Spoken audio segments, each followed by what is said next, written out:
Hey everybody, Josh RV Nerd here at Haylett RV of Coldwater, Michigan. And a question I get all the time, especially due to the fact that we have such a huge following across the nation, let alone out of the country a little bit sometimes. But a lot of our viewers out west or down south, sometimes the RVs they see their local dealer carrying are built in a different area. It's what's called East versus West production. People will say, you know, what is the difference between an East or a West model, or is there a difference or anything like that? Most of the RV industry, most trailers that are on the road are built in northern Indiana, and what I like to call the Amish-Michiana Bermuda Triangle. Everything is somewhere between Middlebury, Elkhart, Goshen, Topeka-ish, etc. Most everything's built right around there.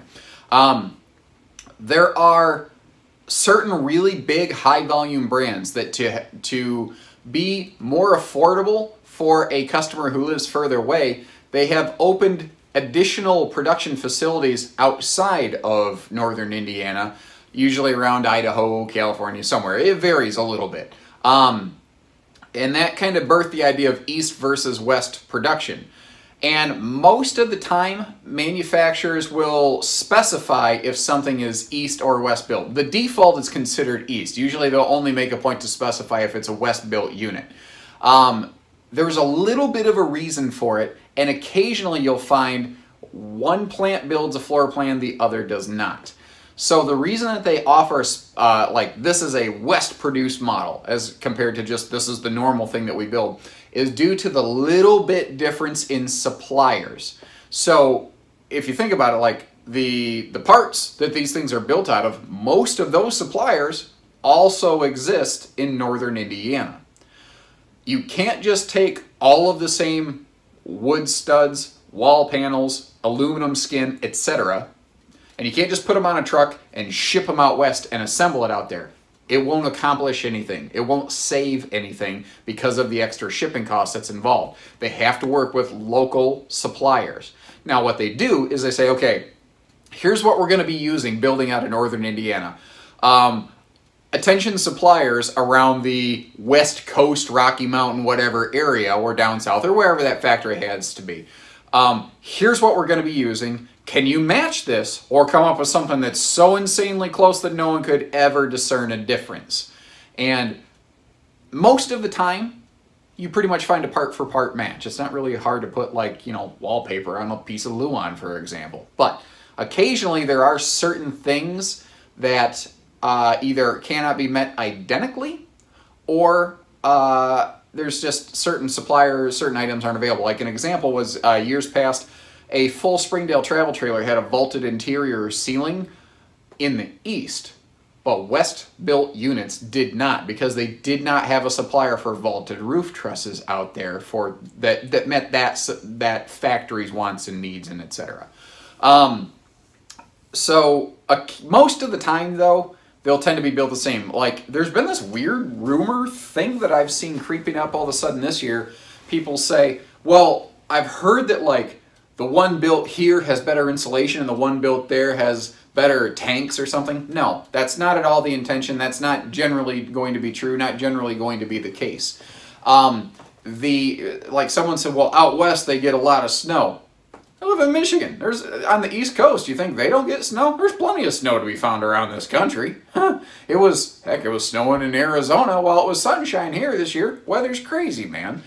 Ideally, the East-West things are going to be identically constructed, in theory.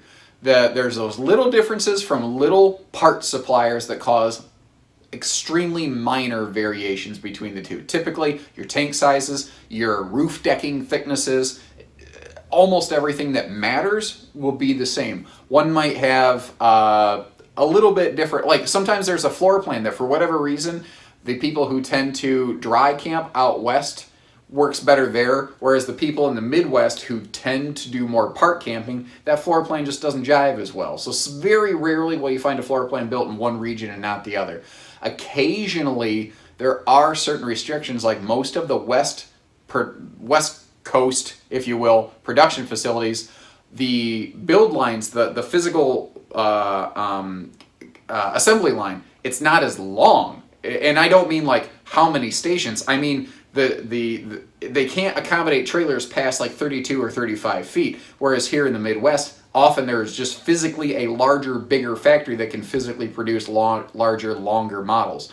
That's why most of the RVs that do have east-west production, they tends to only be travel trailers. You don't tend to see a lot of fifth wheels with east-west production. Almost all the fifth wheels in this business do come out of northern Indiana still, and they have to get shipped way out there, which is another interesting thing. It's one of the big benefits we have here at Haylett RV, is all of these things are built like 50 minutes that way from where I'm sitting, so we don't pay these ridiculous shipping costs that some of these dealers do. So whether the factory sends it to us and then we have a third-party guy ship it to you, or if the factory ships it to a West Coast dealer, either way, it had to get sent out there, and none of that happens for free. So it doesn't matter if you're close or not. That's how we still make these long-distance deals work.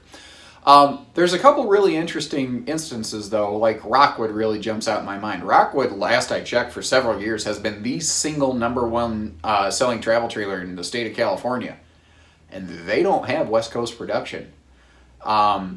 That's a big deal. For a trailer to be that successful without a local build supplier, and that extra cost of just getting it shipped out there and maintaining that level of success is, to me, it's incredible that they've been able to do that.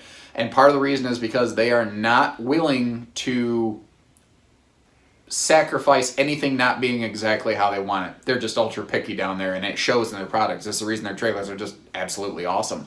So they looked into it a couple times, and they said, you know, here's exactly the trailer we want built. We need something exactly like this. And local suppliers said, well, yeah, we can get pretty close to that. And they said, no, we didn't say close. We said this cloned. We want you to build this. And when local suppliers weren't able to do it, Rockwood said, I guess we're just going to have to ship them out there. So, as always, I meant for this to be like a 2-minute video, and then I get explaining and I get on tangents, and here we are at 7 minutes and, I don't know, 10 seconds. Anyway, hopefully that helps shed a little bit of light on stuff. East, west, one is not better than the other. The idea is that they're the same. There's just a couple little miniature detail things that separate them, but generally speaking, nothing that matters. So, take care, stay safe, have fun, and happy camping, everyone. Whether you're on the east or the west coast, or south, or north, or I don't care if you're in Dubai. Just have a good time and be a good person.